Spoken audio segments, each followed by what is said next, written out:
So, hello everyone. Good evening. How are you guys doing today? Good to have you back. It's another beautiful Sunday, Monday evening. Hope we are doing great. Oh, Yeah, Michael, how are you doing? Can you hear me? yes, I can. Lots Okay, of snow. beautiful. All right. So, I believe every other person here can um, hear my voice. If you can hear me, just give me thumbs up. Okay. Excellent. Excellent. All right, so you're welcome again, and we shall begin by having a little bit of revision of what we did last week, and then we'll move up to today's topic and see what we can do from it. So let's have a little recap. Maybe you can just check off your notes, your PowerPoints, and let's have a little just remind ourselves of what we discussed last week.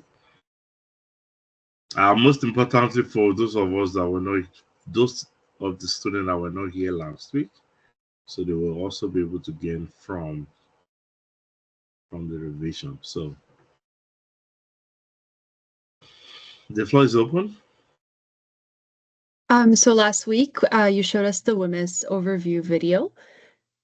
So we spoke more in depth about the WMIS policies and what they include and what they, so for example, like a safe and healthy workplace, understanding WMIS guidelines. I'm just reading a bit of my notes here, but That's okay. That's okay. yeah. So yeah, we learned about Go for it. WMIS. Thank you so much. So we learned about women's.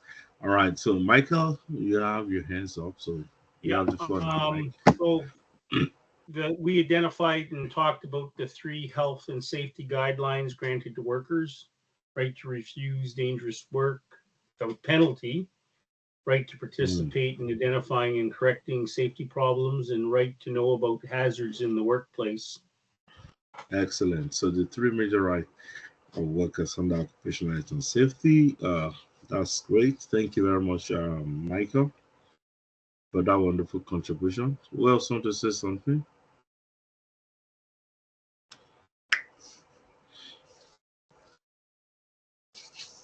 Okay. Just to add on the WMIS, we also learned about the global harmonized system. So the system element reflected in the WMIS 2015 is global trade and business interaction. I think you gave an example of how if the product was coming from China, so that, for example, that the labels would be the same internationally, so that there's no confusion on the hazards of the products. Excellent. So we have three components of WMIS. What are the components of WMIS? Alma, let another person answer you this question. So I would like to call names down. Gabriela, are you online? Yes, Are hi. you free to talk? Okay. So the components of WMIS. As in the acronym? No, not the acronym, the components. We have components of WMIS.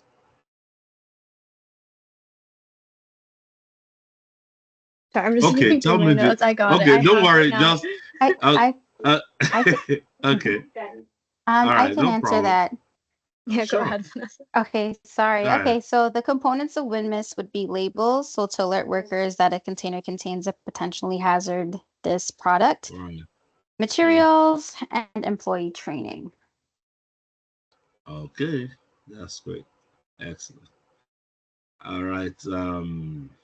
So Vanessa, okay, you wanted to answer the question, right? So can you tell me the acronym of WMIS? So Vanessa. The acronym of WinMIS is Workplace Hazardous Materials Information System. Okay, thank you. McCarson, I also discovered. Okay, Jacqueline, you have your hands up. Do you want to say something, or you wanted to answer that question? I was also just going to say we touched on the importance of the JHSC, the Joint Health and Safety Committee, and what their role is within organizations.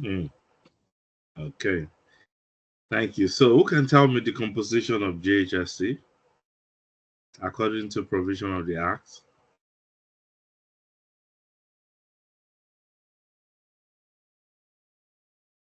Okay. Let me call my cousin before Jacqueline. Hold on, Jacqueline.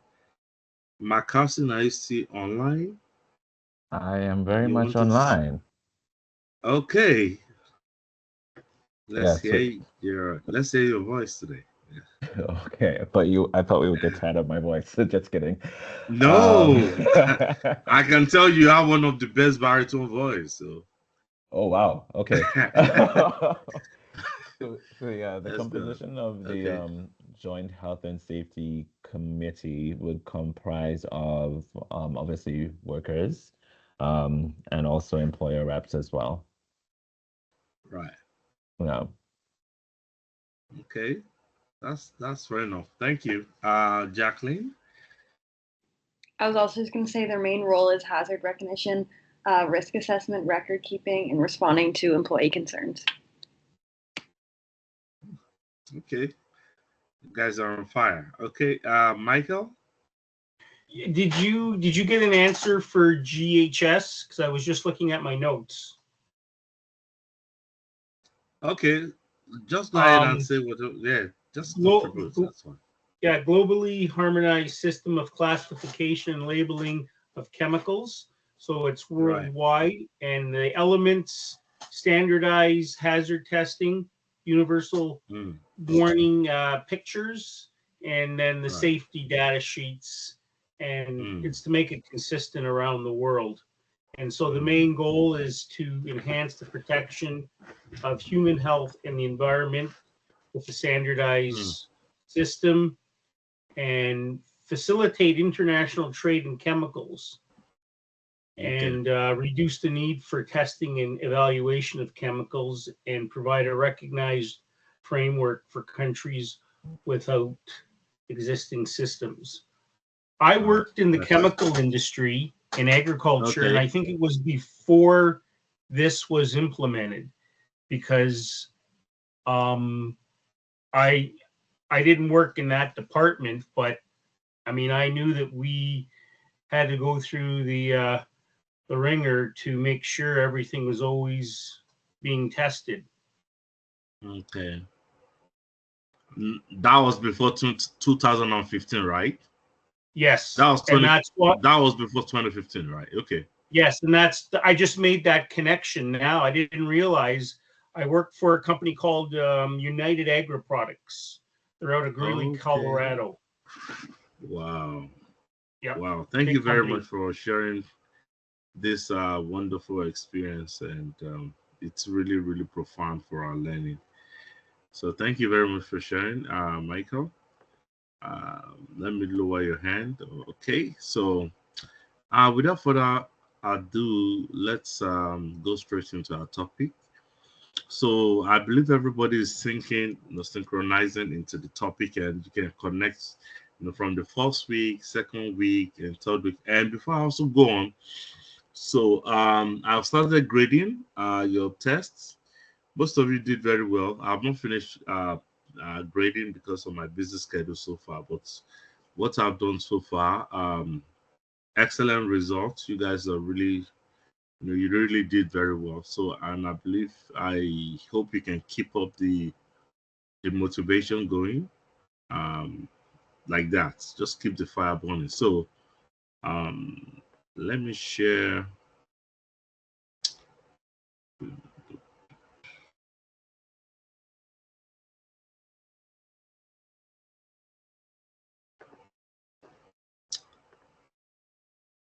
All right.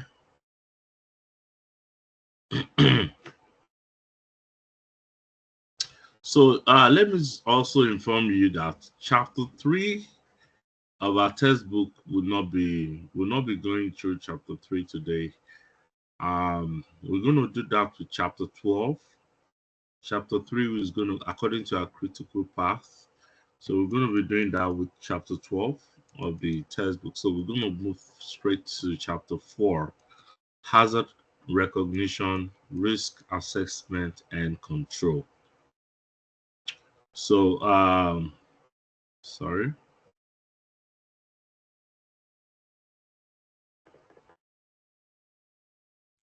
Excuse me. So, the learning objectives.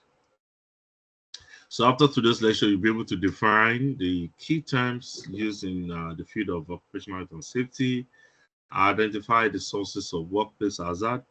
You should also be able to describe the types of injuries caused by workplace hazards and types of workplace hazard.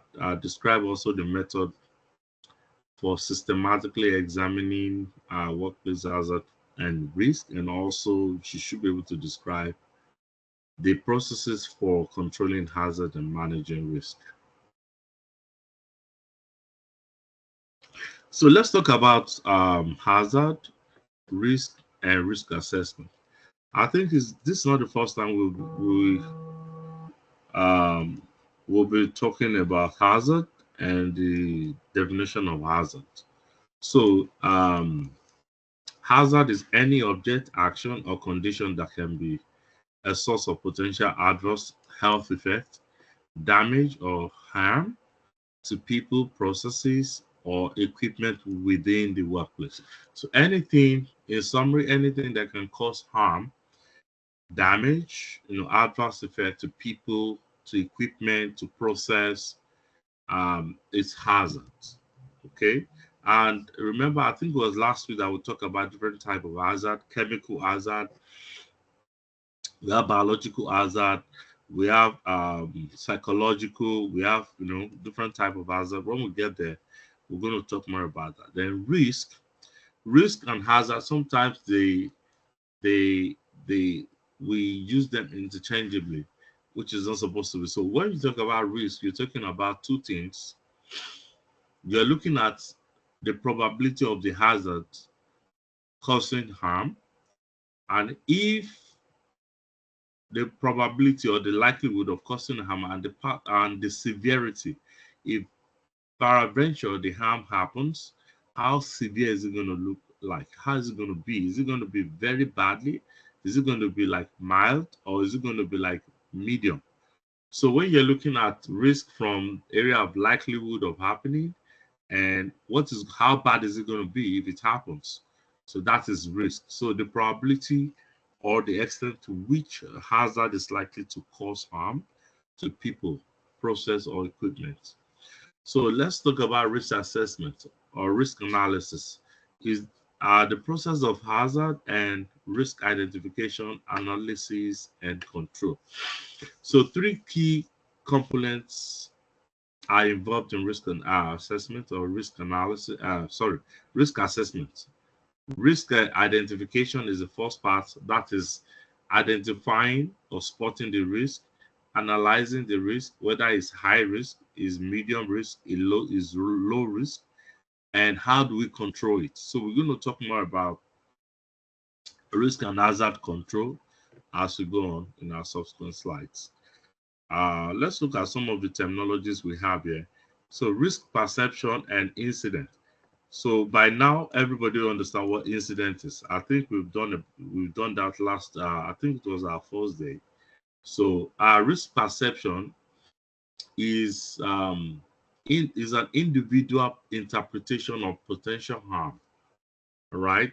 So think of where you are right now, and imagine. I know most of the ladies don't like spider.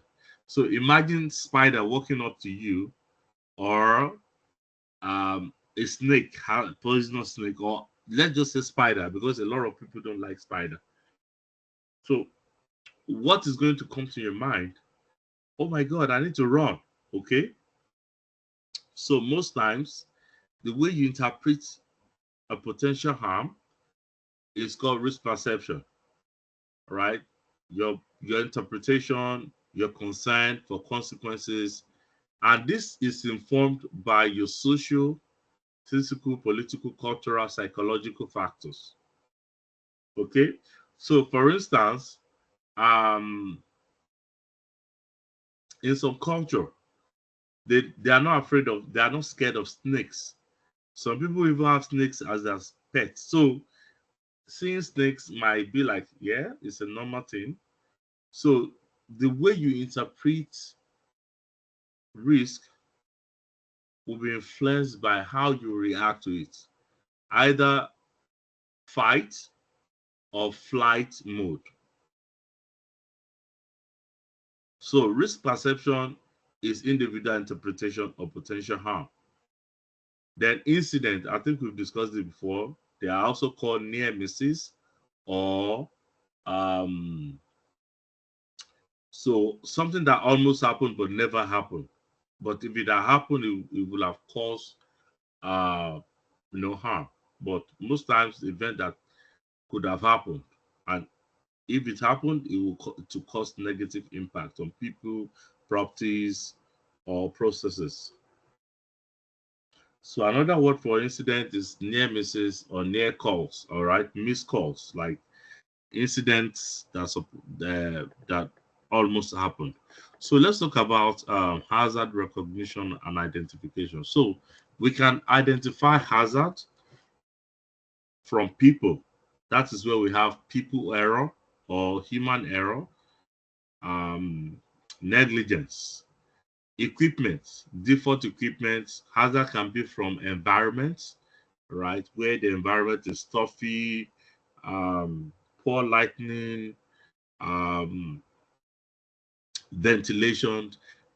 We can also identify hazard from materials. Okay, women's is one of it's a very good example where you're dealing with different kind of hazardous materials. Then it's processes, right? Work processes can also be posing hazards. So let's look at all of these one after the other. We're going to start with people, then we'll go to the next one. So let's talk about hazard recognition in people. So we have human factors. Human factor that can cause, accident. So when the person causes an accident by commission, that is when you're doing something and based on what you're doing, maybe you're tired or you're working longer hours, and sometimes you're tired and something slips. It can cause, can be a hazard. Or when you're working too much, longer than when you're supposed to work, then it can lead to, you can be that can be an hazard, right? So poor judgment. Some people, they have poor vision. Somebody who has a poor vision and is driving at night, okay, or people driving under influence or working operating machine under the influence of alcohol or drugs, that can lead to, that can pose as hazard. Then omission, failing to do the right thing, or sometimes throwing caution into the air. When you're supposed to go through a safety procedure and you just throw caution to the air. You're supposed to, to be wearing helmet. You're not wearing. You're supposed to wear gum boots, or you're going to, supposed to wear nose mask, and you didn't wear them. So all of these are part of human factor. So human factor contributes to unsafe acts. So in our textbook, we have unsafe act and unsafe condition. So unsafe act is the deviation from standard job procedure. When you have a standard, you have a standard, you have a standard operating procedure and practices. But sometimes when you don't follow them, it increases a worker's exposure to hazards. Okay, so let me give you an example. When we have a broken machine, or a machine that is equipment that is not really well functioning, that's an unsafe act. Now, somebody who is a worker now intentionally use that equipment. That is an unsafe condition. So when you have unsafe acts and unsafe condition together, it leads to accidents. So we can also have hazard in equipment. So under this certain condition or situation, maybe we have tools, machines, equipment that are not properly guarded, equipment that are not well functioning. So if such equipment is used, it can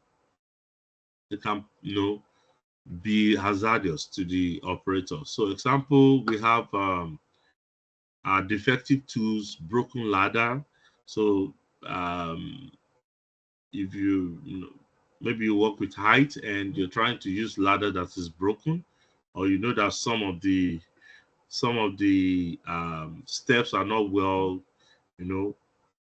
fastening, that can lead to accident. Unguarded moving machinery, unguarded saw blades in a butcher shop. So all of these are part of where and spot or recognize accidents. So any questions so far? Any question?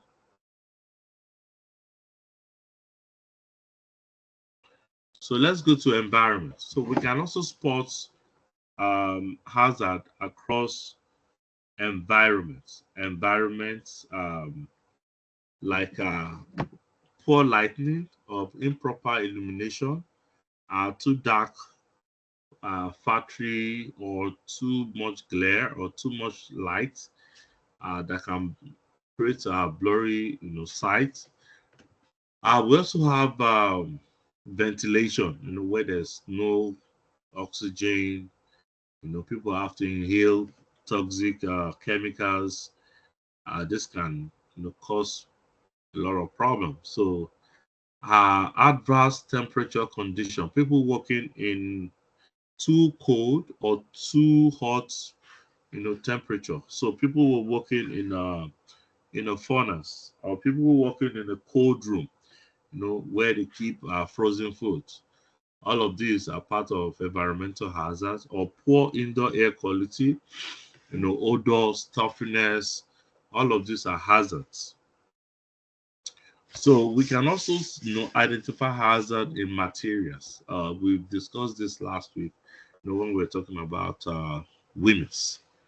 So any workplace substance, materials, matters or provision used for production that have the potential to cause harm or loss, especially if handled.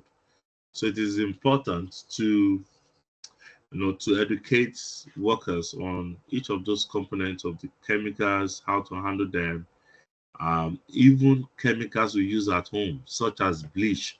So it's very toxic to mix bleach and ammonia together to clean, especially some of us that clean washrooms, at home. So if you want to use bleach, just use bleach. Don't mix bleach and hypo or um, what do you call it? You have Kleenex, you mix your Kleenex with bleach. So all of these things can cause problems. So it's part of hazard recognition along in materials. So all about processes. So processes is the combination of all the factors we mentioned before, combination of people, equipment, environment, and materials. So for the purpose of production. So workflow, the way we design our workflow sometimes can be hazardous. The pace of work, if it's too fast or if it's too slow, can be hazardous. And even sometimes structure, the way we structure our company or our organization, the kind of policies, procedures, and work processes, all of these, are part of where we can identify hazards. Hazard identification methodologies. So how do we identify hazards? Components of hazard identification program. So we can identify hazard in our workplace through inspection, working around.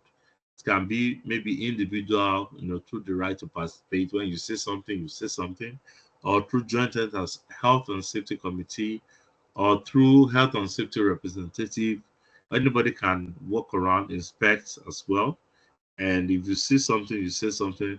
So also we have joint health and safety committee that they help in inspection. All right, taking air samples, taking samples across the factory. For instance, environmental sampling of the air, the water, the environment, walking through, taking surveys, and also there's a form that most times in factories or establishment we have safety sampling forms.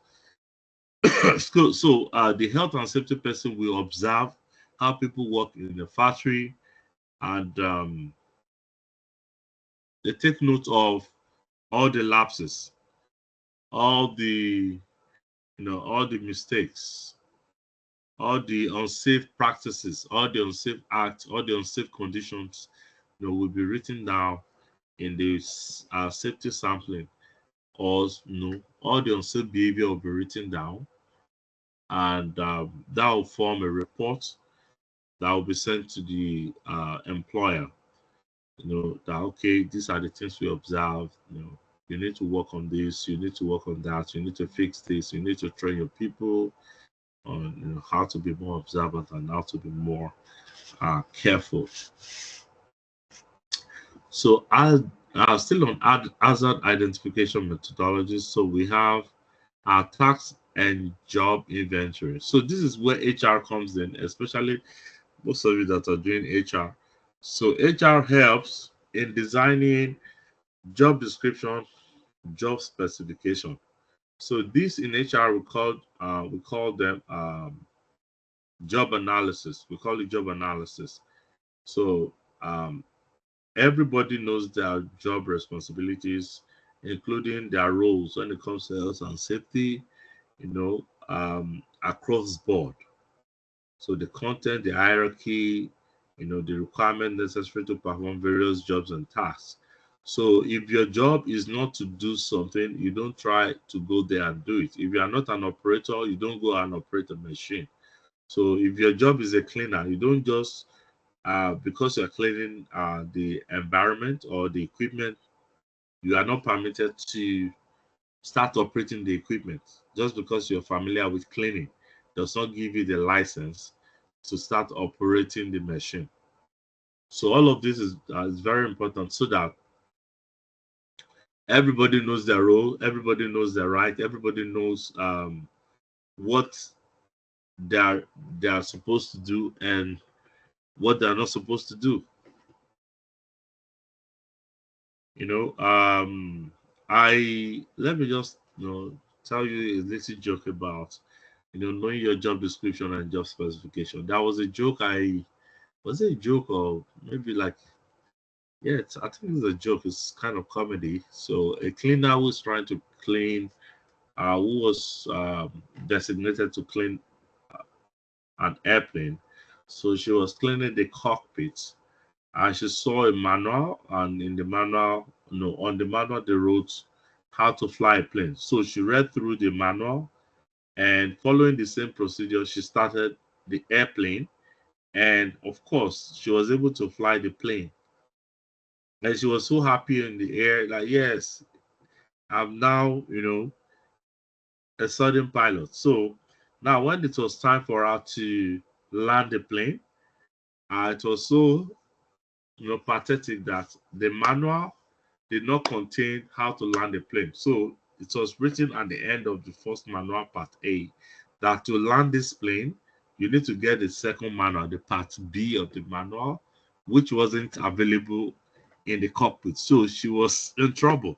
So it's very good to know your job description, know where your limits are, what machine, every equipment that you're not supposed to handle, please don't handle. A lot of us even we engage in try and error where we're not supposed to, let me just try. Even at home, you want to fix your electronics, you want to try to fix, even electrical stuff. So which can be hazardous. So please let us always be mindful. Let's go to hazard analysis. How do we analyze hazards? So from the textbook, we have two major tools that we use. We have positive tree and fault tree. So positive tree is like showing what should be done on a normal day, illustration of how job should be done. It's sometimes it's a pictorial flow of standard operating procedure, you know, in in a flowway, like a tree, like flow. So then the other one is fault tree. Fault tree is also an illustration of a thing that can go wrong. So just like the name implies, you're looking at the flow and where fault can come up if caution is not taken into consideration. So this is an example of a fault tree. So so we have from here operating foreign particles in eyes, metal chip. So how did the foreign particle get into the eyes? We have the visitor was close to the area, a restricted area. Then we have operator not wearing safety glasses. So if you go down, you want to look at the working area, and the other one in orange, no glasses. So operator was not wearing glasses. Perhaps that is why the particle entered his eyes, or machine wasn't shut off at the time. There are some machines that are designed where if there's any problem, or there's any flap, if the flap that is guarding the machine opens, it automatically turns off. So we want to look at it from that angle, whether the machine was not shut off, or in the working area, the delivery guy that was asked to come in walk beyond the restricted area to where unguarded machine was, and of course there was an accident, particle enter his eyes. So the person enter with a reason or not with the reason, you want to find out. So person who was asked to deliver his a part, the person enter for a reason, yeah. Working, this is working area, but these are restricted area where the person get too much close to the machine, and of course there was problem with the eyes, or the operator not wearing glasses, or machine not shut down. All right, or you want to look at person enter with no reason. So this is an intruder. Maybe the person enter without authorization into the working area here, or up to onto here. So these are, it's just an illustration that will show you what could likely happen, or if there's any accident, or what could actually happen if there are breaches in following procedures. So audit reports is also very important. So we've done incident and accident reports. They are also part of reports that we make in occupational health and safety. So it's very important to have a review of reports. Anytime there's accident or incident or injury at work, the person in charge, either the health and safety guy, or the joint health and safety committee, or the HR, will write a report. In the report, there are so many things that we have that must be included: time, date, who was involved, what was the root cause, how did it happen, you know, and action, control action to be taken so that subsequent issues, accident will not happen again. They must also provide value information on hazards, especially a copy of that will always go to WC, Workmen's Compensation Board, for um, claims. All right, so especially if the accident is very fatal or severe. So we also have audit formation. So audit information is a review record of all injuries, accidents, incidents in the workplace, design changes, environmental sampling, all of these useful sources for cataloging hazards. So we use audit information to build cases for training or for cataloging different hazards we have in organizations, for information, and also for awareness purposes. So computer to store, analyze, and report on hazard and incident. So of course, yeah, we have uh, apart from the manual forms, we also have computer, digital forms where we can analyze, where we can report hazard at all times. So facilities identification of hazard by types and departments. So each of the hazard can also be grouped into departments, into categories, departments, and sub departments, or even regions, depending on the type of structure the organization is running. So let's talk about risk analysis. So risk analysis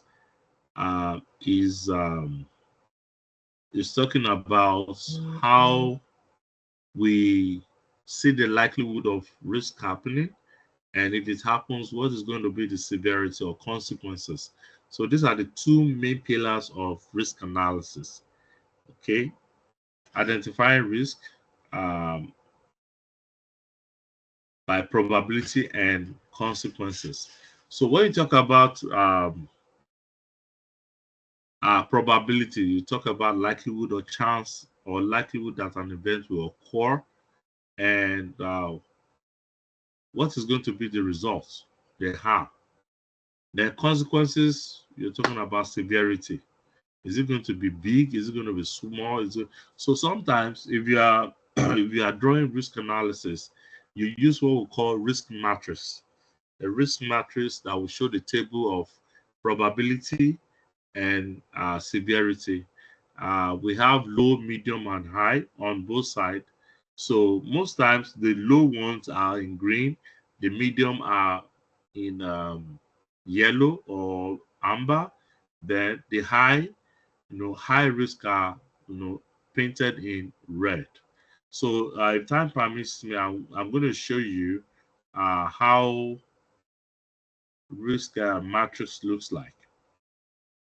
So this is a table. Sometimes we use this is a table that also represents risk matrix, but it's not a matrix table though. So it's a risk assessment table. Hold on. I'm saying let me check if I can see the risk matrix here. Uh, risk assessment. I'm coming. I'm checking how to. Okay. Yes. Let's see if I can show you.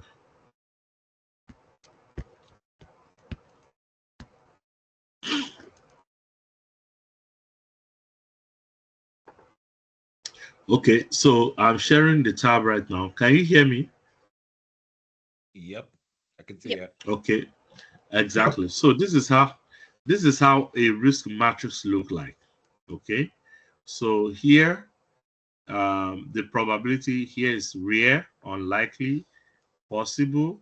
Okay, likely, probability, almost certain. Then we have severity: negligible, minor, moderate, major, and catastrophic.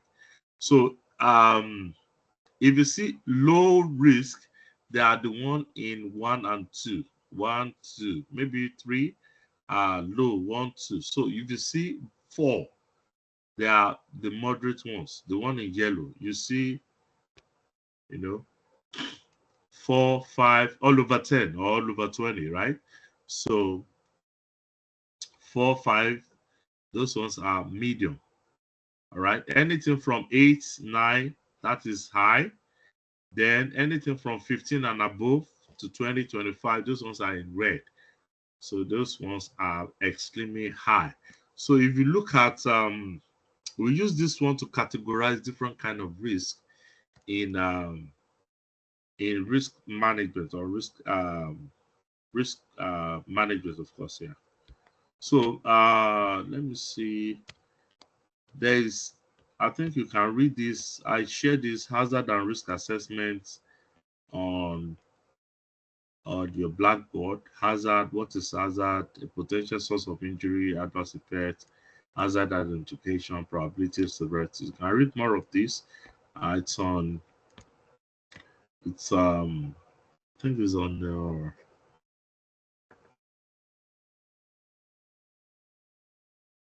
It's on the blackboard. Okay, Can so I ask a question?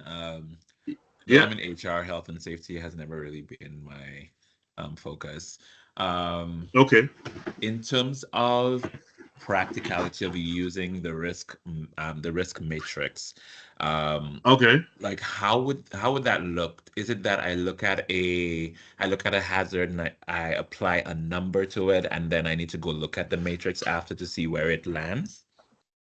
Yeah, so this is how it works. Before you start using the matrix, Mm-hmm. you first of all plot a table. Uh-huh. So you list all your risk,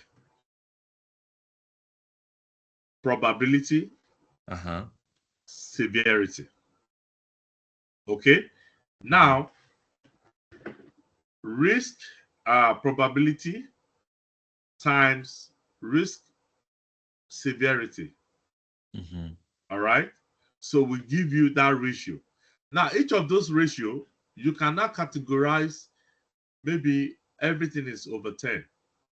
0 to maybe 3 is going to be low. Maybe 4 to 6, medium. 7 to 10 is high. Now, you are going to be the one to rate your probability and severity. It can also be from 0 to 10. It can vary from 0 to 5. So let's say, for instance, in HR, hiring. Maybe you want to hire people Mm-hmm. in different positions. So what is the risk? So probability of let's say uh, resume getting lost in transit is Okay. going to be very low because everybody's going to be applying online. Mm-hmm. So unlike before when we have paper, people sending letters, you see letters missing in transit. So the probability is going to be very low. So you can choose 0, maybe just 1 over 10. Now, what is going to be the severity if there's a missing resume? So maybe it's medium. You can choose 5. So 1 Okay. times 5, that is 5. Mm-hmm. The ratio is 5 over 10. So when you want to plot that in your matrix, you put medium risk. That's Okay. 5 over 10. So it's going to be, so whatever you list as your risk are those things that you're going to put in your matrix at the end of the day. So the factors in whatever project or whatever you're doing, you're going to create a table, and the table is going to be large. So you're going to all those things, you're going to put them one after the other. Which one is low? Which one? So the essence of having a risk matrix is to have a pictorial view of all the activities you're doing in a project and which one falls into the green part, excuse me, which one falls into the yellow part, which one falls into the red part. Mm-hmm. Now, when you are able to see it in a picture, now the next thing is to think of the control. Which one can I take? Which one can I mitigate? Which one can I defend? Which one can I transfer? So now begin to look at what method can I use to control which one.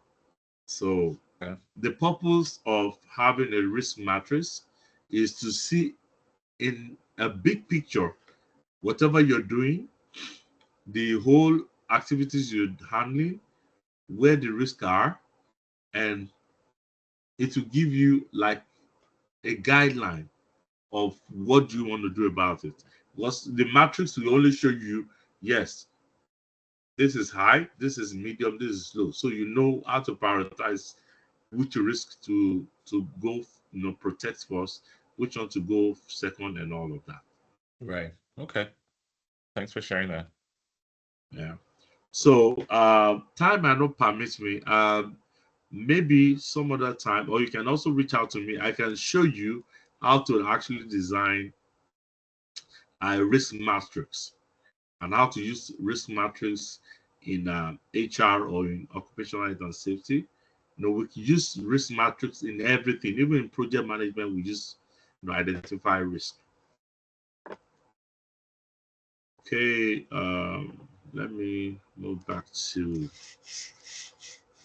All right, so this is hazard sample hazard inventory and risk evaluation. Um, Example of risk assessment. So there's a driver delivering product to customer. So hazard can be the driver working alone. The driver has to occasionally work longer hours, or the driver are often in congested traffic, and the driver has to lift boxes when delivering products. All of these are hazards uh, along the driver's job. Then we have risk. Risk involved, remember the risk we're talking about is probability and consequences. So what is the risk of the driver driving alone? May be unable to call for help if needed because it's the one driving alone, only one. So it's not good for it needs an assistant. So for driver have to occasionally work longer hours. So fatigue may set in, short rest needed, time between shifts. Then we have increased chances of collision and longer working hours, which driver are often in very congested traffic. If you're driving for a longer hour, you might doze off, and that might lead to collision. And of course, lifting of heavy boxes, injury to back from lifting and reaching carrying. All of this can be part of risk. Now, once you know the hazard, you know the risk, then priority comes in. Which one comes first? How do I prioritize? Which one is the highest? Which one is? I think if I should prioritize, this one should be the highest. The injury to back, it should be the first one, followed by the collision, then followed by this, then followed by this. Then, what method are you going to use to control it? You write it here. Okay. So let's talk about injuries, type of injuries. So basically, we have two types of injuries. We have overt traumatic injuries, then we have overt exertion injuries. Okay, so overt traumatic injuries are what you guys call injuries, like cuts, things that will bring out blood, fracture, and all of those things, burn. Those ones are, you know, over traumatic injuries. Then over exertion injuries, they don't bring out blood. They might be sprain, sprain and strain, dislocation, you know, even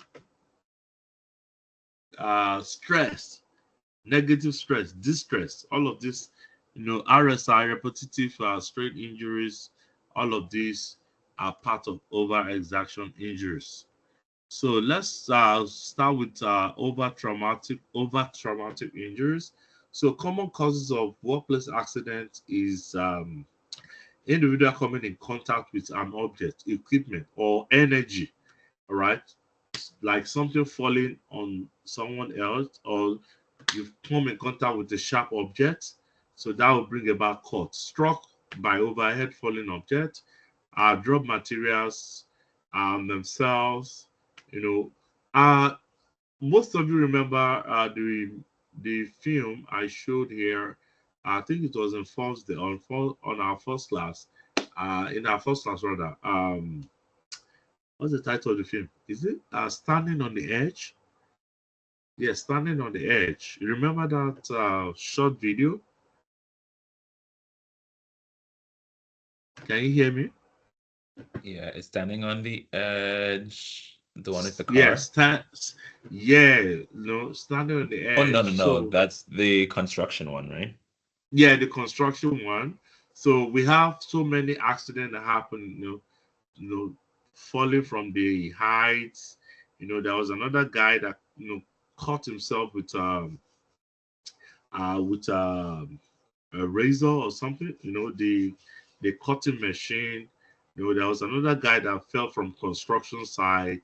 There was another guy that was that hacked that was struck with like a nail, different types. So all of these are over traumatic injuries, cuts in, under, between, falls, contact with sources of energy such as electricity, chemicals, and heat.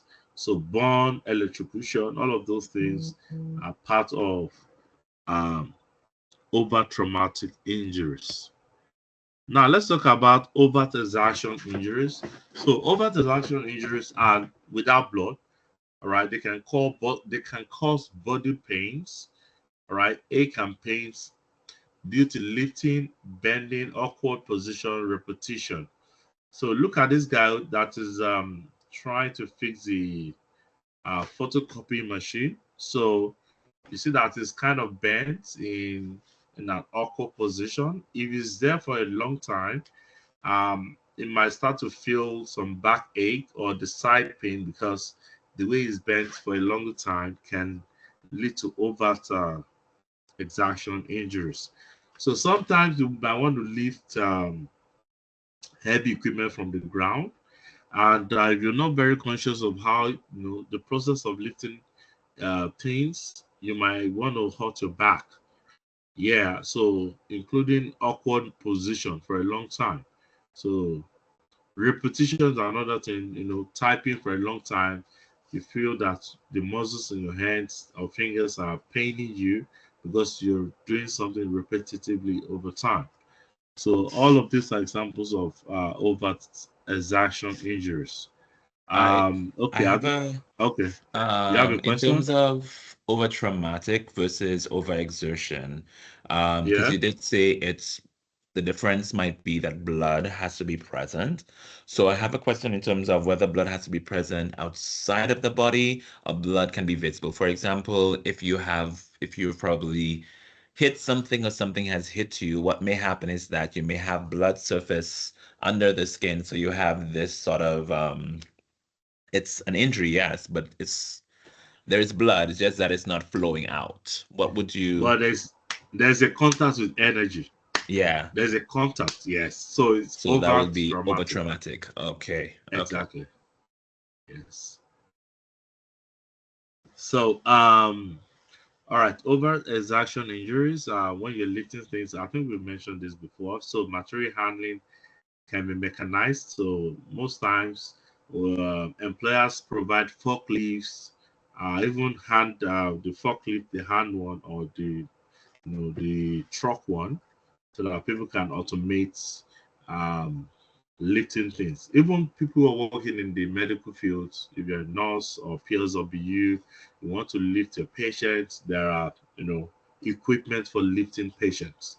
So instead of hurting your back. So inventory system can also be installed that allows computer control machine to pick up stocks, inventory. And now that we have AI, controlled factories. So if you go to some factories, especially in China or even Amazon, since some of their inventories are run by computer robots and all of those things to prevent over exertion injuries and also human error.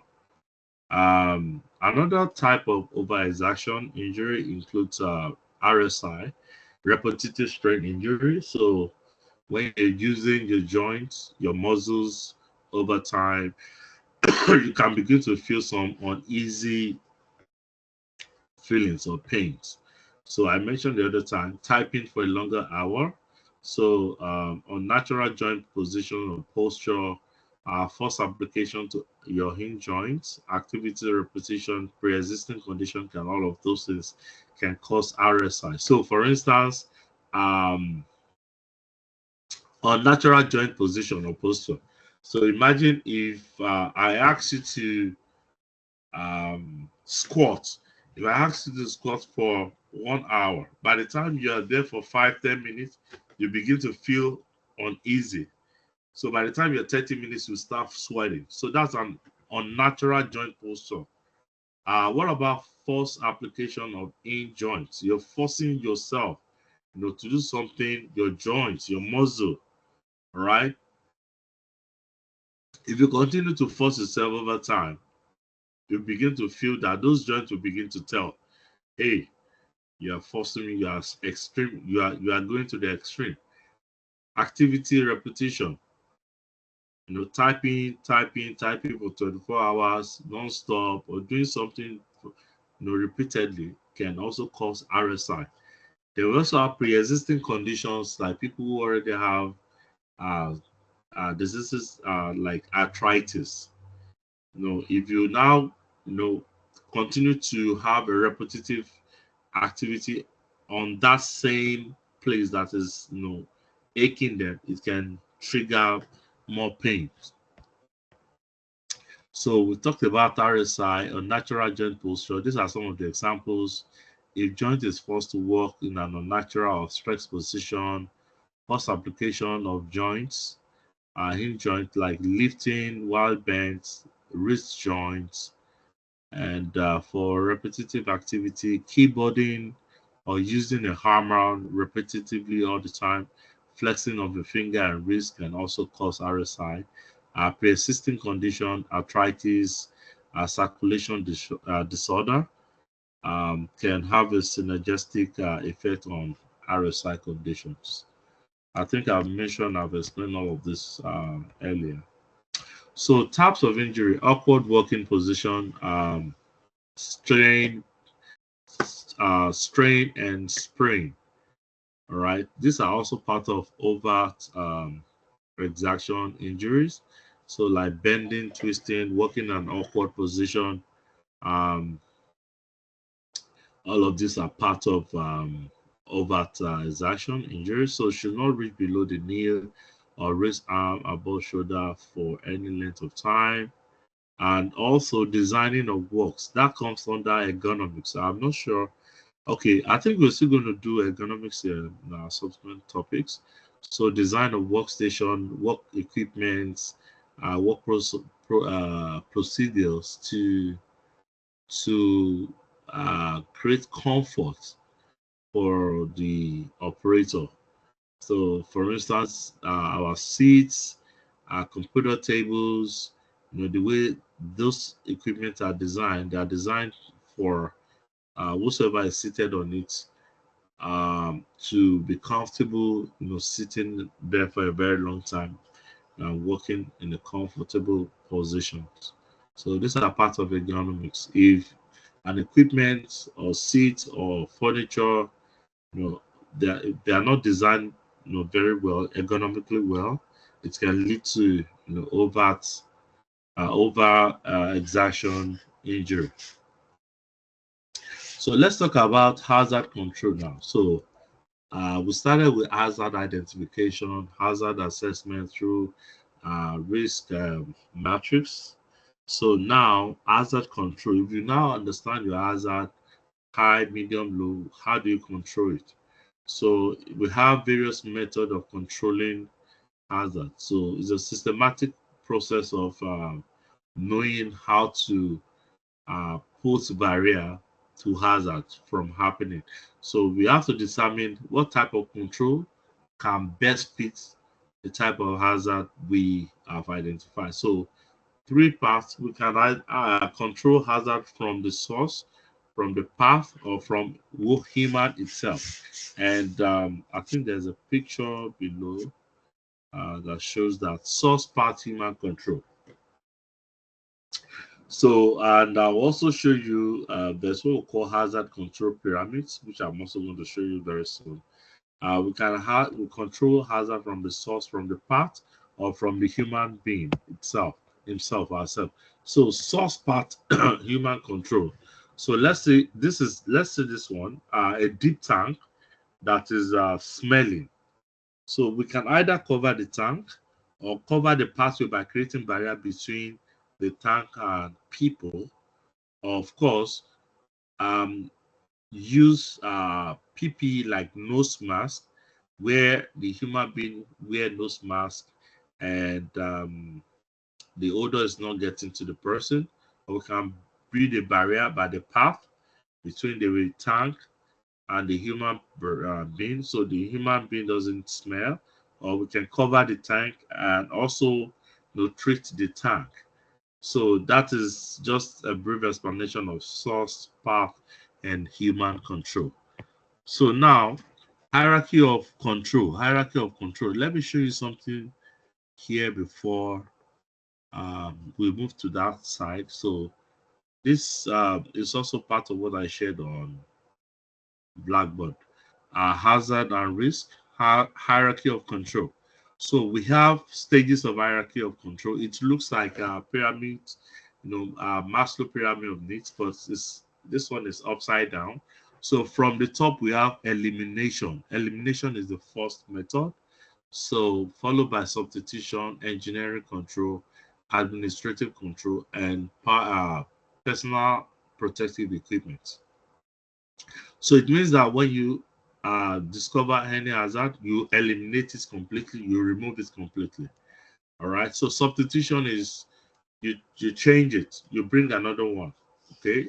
Your equipment is not good, you get another one, a new one, you take the old one away. Then we have engineering control. Engineering control is creating so let's say for instance there's an equipment that is making noise. You have a machine that is causing noise pollution. So what do? You don't want to eliminate the machine. You don't have money to buy another one, that is not making noise.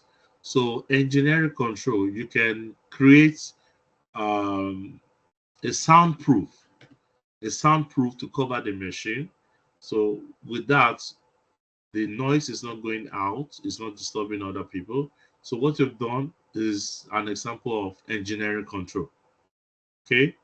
Then administrative control, that is where creating of policies, procedures, SOPs, training staff on what to do, how to handle equipment and materials and all of those things. And the last one, personal protective equipment, which is the last on the in the hierarchy. So giving personal protective equipment, nose mask, helmets, hand gloves, and all of those. So let's go back to um, our slide. So program or process used to establish preventive and corrective measures. We have elimination, substitution, engineering control, administrative control, and personal protective equipment. So it's the same thing as listed in the hierarchy. So it's the same thing here: risk control, elimination, substitution, engineering, administrative control, and PPE. So let's talk about elimination, process of removing hazard completely, substitution, replacing or changing equipment to change it, whether it's equipment, material, work process for less hazardous ones, just like the name implies. No, so let's talk about control, engineering control. So under engineering control, we have modification of work processes, equipment, materials to reduce exposure to hazards. So um, installation of auxiliary equipment, creating physical barriers and ventilation systems. We also have avoid hazard or eliminate them entirely. First and most preferred way is to deal with hazard. So the other time I used the creating of soundproof to cover machine. So you can also block, maybe the equipment with a barrier, and all of those things. These are part of engineering control measures. So let's look at this equipment here. So can somebody tell me the engineering control? you can observe from this picture. Would it be the guard? Exactly. Yeah. So there are some machines that are designed in a way that even if the guard, like the machine guard opens, the machine automatically stops. So most of the machines today, they have engineering control, and they're also automatically controlled in a way that if the, let's say, something happens, the flap just open, with or without reason, the machine automatically switch off. So thank you very much, Mark, for that observation, Marcassa, rather. Administrative control. So under administrative control, you're going to be talking about the commitment and involvement of top management, in controlling hazards, giving policies and procedures, standard operating procedures, training of employees, rotation of employees to curb boredom, uh, and of course, environmental sampling. I think we've talked about environmental sampling before, checking each of those environments for ventilation, for pollution. Then, of course, medical surveillance is also part of administrative control. So the goal is to protect people, process, equipment, and ensure everybody adheres strictly to policies and procedure of occupational health and safety within the organization. So most importantly, the management team must be highly committed to promoting health and safety. All right. So some of the examples of administrative control includes safety awareness program. Some of you might have also done health and safety awareness program before you start work. I know some of you are working.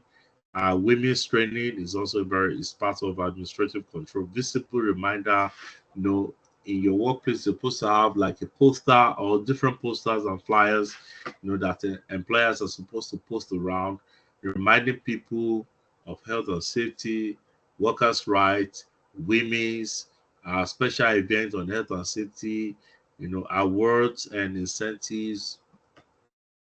Um, like most health conscious awards, and how to win those awards. Those are the things that will, motivate people to be health and safety conscious. Housekeeping, floor cleaning, um, always taking care of your environment from wires, from all those dead things that can cause accident. Preventive maintenance, lockout procedures, like when you finish using a machine, unplug them, pack them where they're supposed to be. Don't leave machine open, don't leave your plugs open, things that can cause sparks and electrical fire. Work permit is also very important.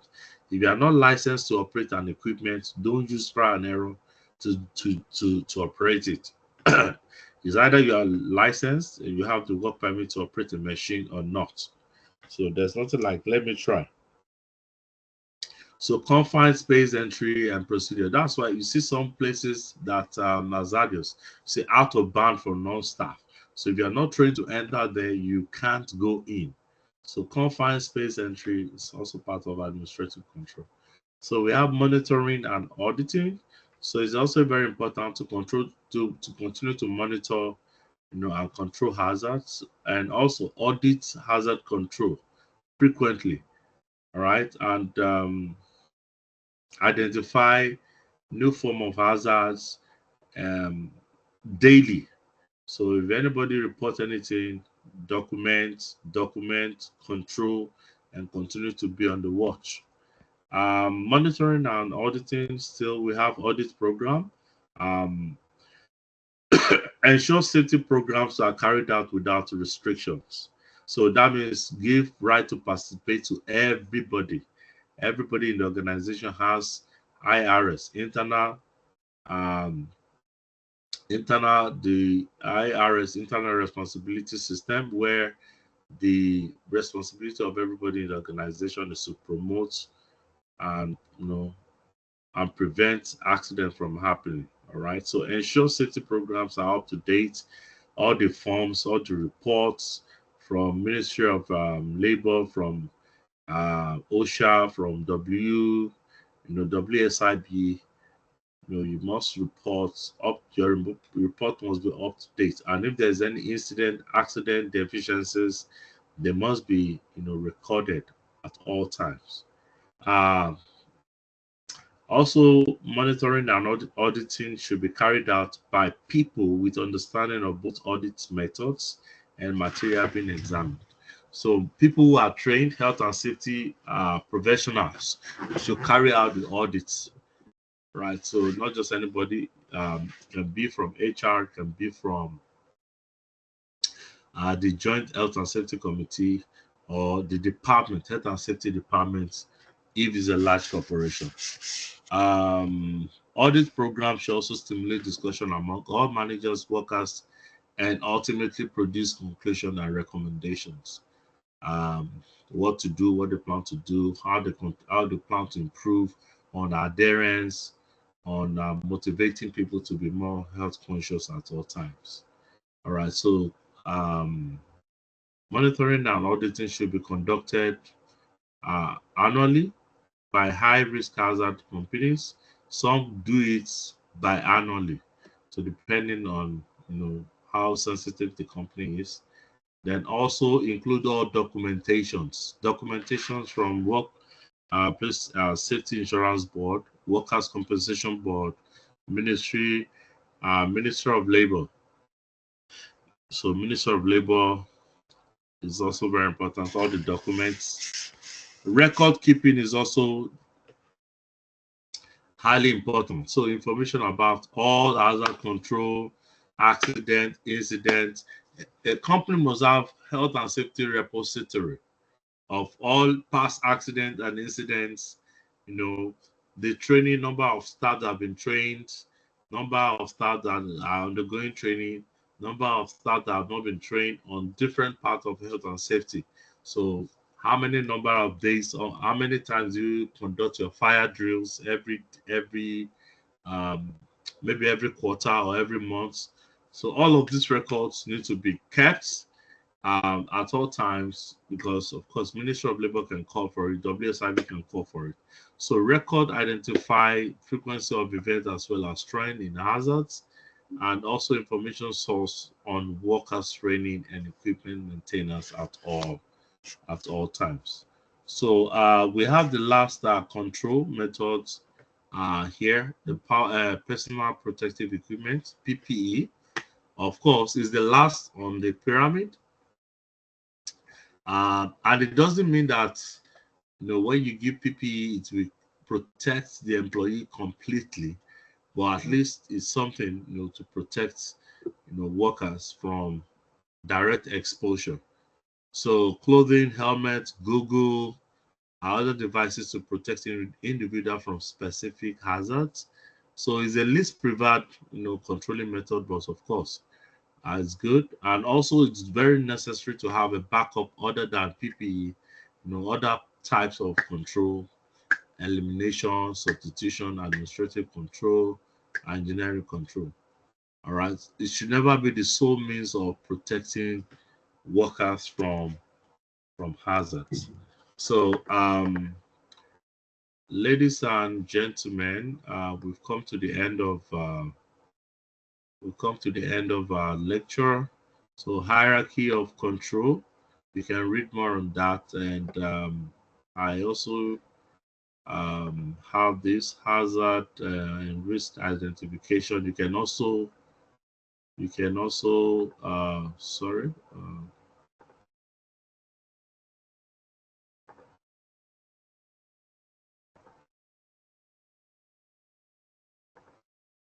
So you can also read more on this, and there are other related fact sheets you can click on to read about it. So Do we have any question? Any question? I have like a couple of videos online too that you might also want to watch. One is identify. It's called um, job hazard analysis and how to identify hazard rapidly. Rapidly, there are short videos. You're expected to watch if you can. And let's see, we have two hands up. Mark Carson, you go first before Michael. Sure. It's not a question, but a contribution, which probably might raise a question. In terms of the Okay. hierarchy of control, the first order of business, obviously, elimination. I just wanted to contribute that sometimes it's really hard to eliminate, right? And that's why there is like a hierarchy of control in terms of what to do next, because the reality is that some hazards you just cannot eliminate it, right? Some machines just make noise because they make noise. It's not because they're faulty, right? So you may have to go down the ladder and figure out, okay, is there a substitute? No. So then it's probably an engineering control that you need to put in place and et cetera, right? So I just wanted to Yes. contribute that in terms of persons thinking maybe you might have to eliminate all hazards. Sometimes it's impossible. Exactly.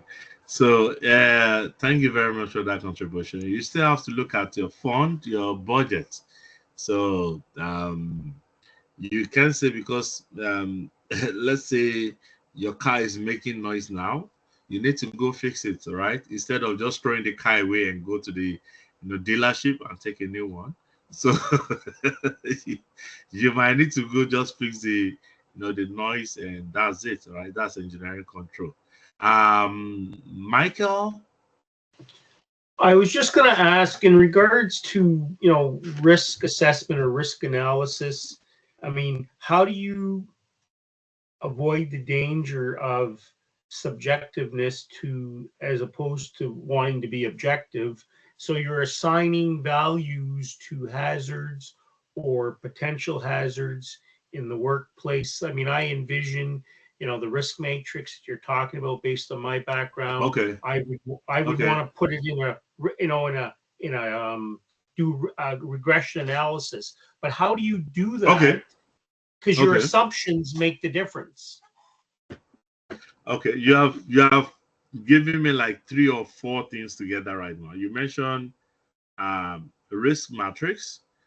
You also mentioned regression analysis, and I can actually corroborate and collaborate everything together. So now let's talk about. I want to believe what you're asking is about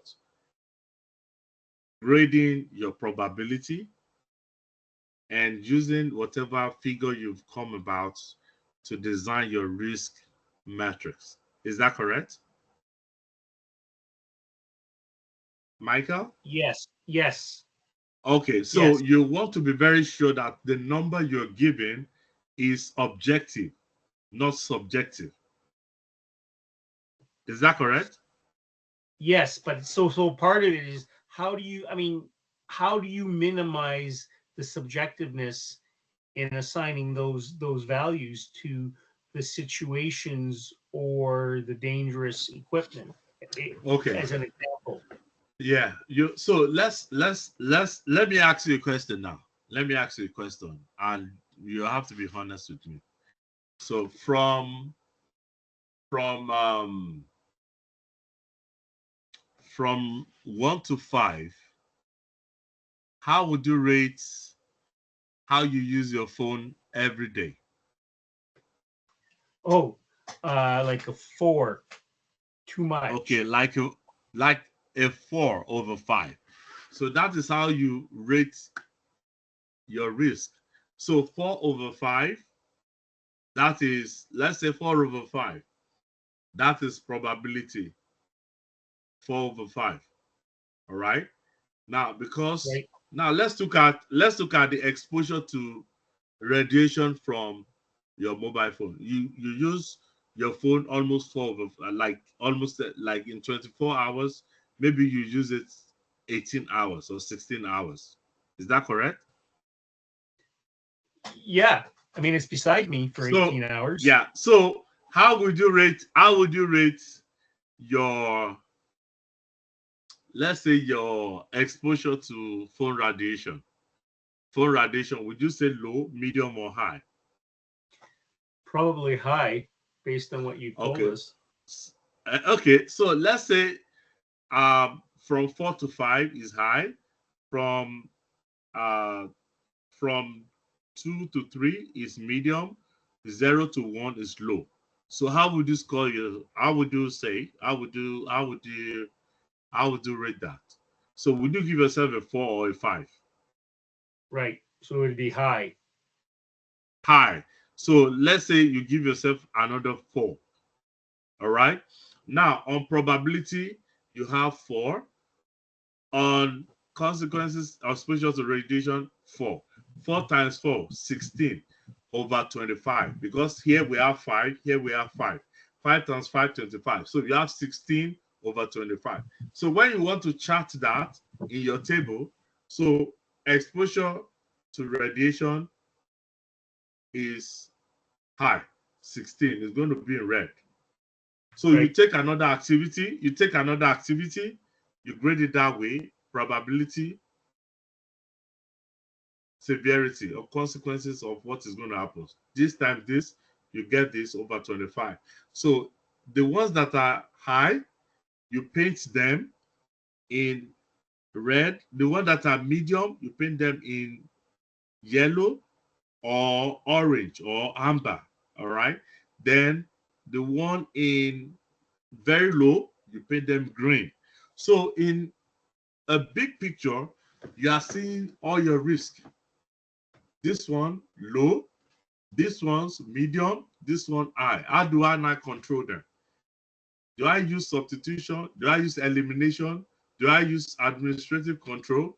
That is where, so the purpose of drafting your risk matrix is to show you where your risk lies and what decision you're going to take. Now, talking about risk regression analysis, we use is a statistical tool we use to show relationship between two things. So you can actually plot a graph between your probability and consequences of each of. So that means you can generate a graph on x and y axis.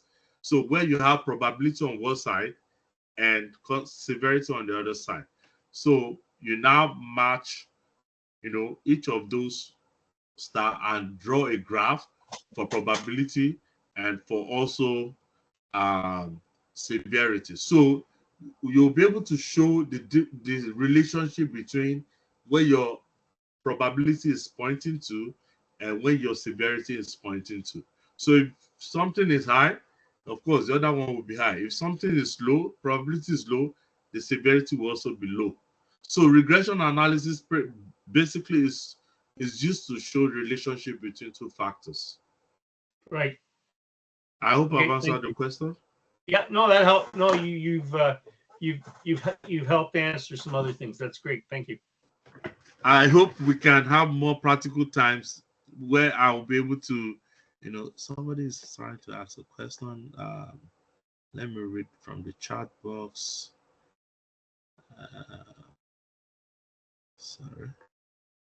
I'm not sure whether.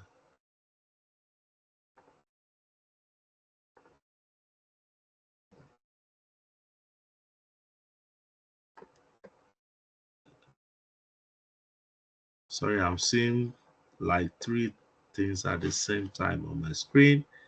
So please, if you can help me read out the chat, it's fine. I have a lot of things on my screen right now. It's bringing out. Yes, I just wanted to ask that in this case that Mike mentioned, like 16 out of 25.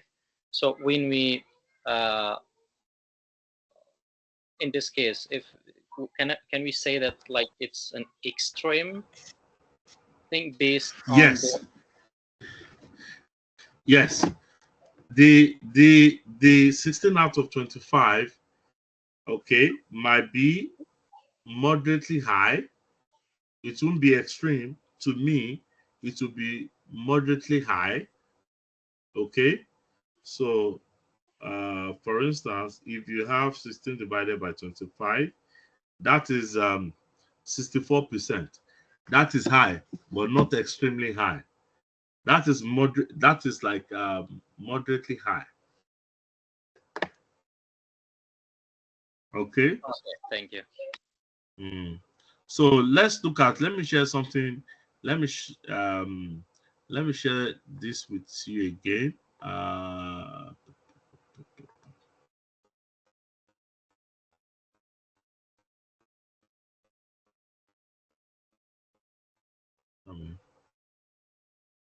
Okay.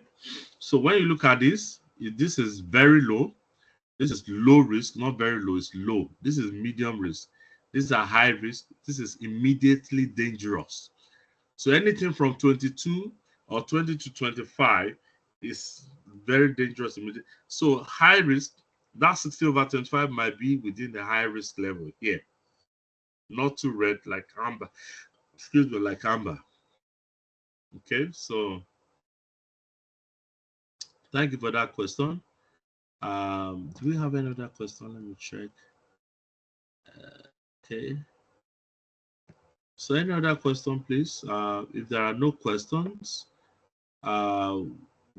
this week we have forum discussion 2.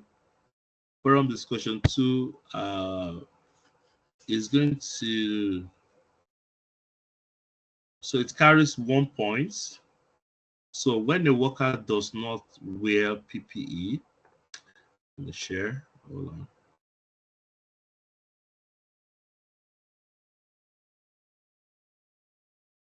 Okay, so when a worker doesn't wear PPE or wear it incorrectly, who is responsible? The company, the individual?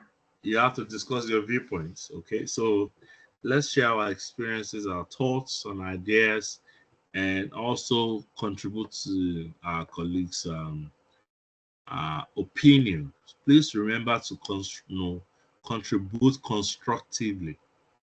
Okay, so constructive contribution is very important. And if you're citing any website, any textbook, make sure you cite it in APA style. Please do not copy and paste AI. I've seen a lot of students do that. 100% reliant on AI is laziness. I need critical thinking, skills and problem solving skills. So the due date is February the 22nd. That is next week Sunday, midnight, 11:59 p.m. So that is that's that. Let's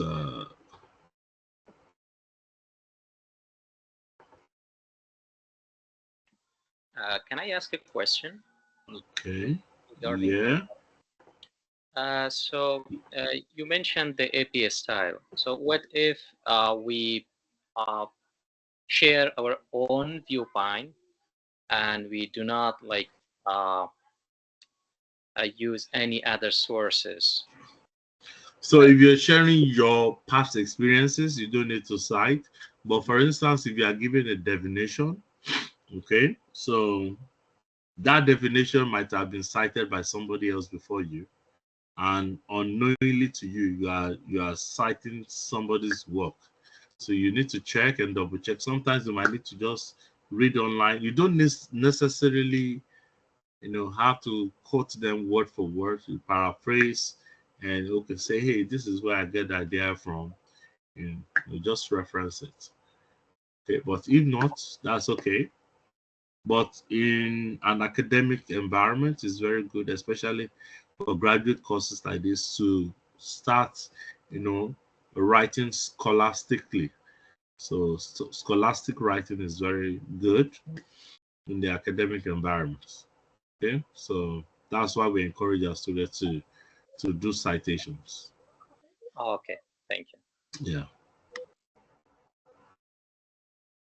So if there are no other questions, I think it's high time we left or we resigned from from the class. It's time to go have some fun, right? To go and play. All right. So for some of you that are still going to work, I wish you all the best. Thank you very much for coming. I do not take you for granted, and I hope to see more of you next week. Remember to do your forum discussion, and of course, your grading will be ready tonight. Trust me, I'll finish all the grading so that if you have not seen your test score, you'll be able to see it before 10 p.m. tonight. So thank you very much, and I wish you guys all the best. Till we see you again next week Monday. Okay. One more question. Michael, okay? Just in regards to the test, if we get anything wrong, will you provide the correct answer?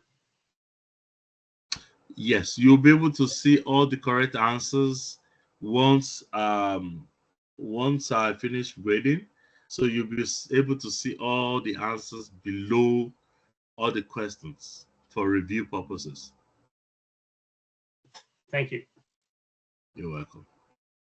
All right. Thank you very much. Au revoir. Bye-bye. Till we see you again next week. Stay safe. Stay warm. Thank you. Good night, next week. Bye. Bye. Bye.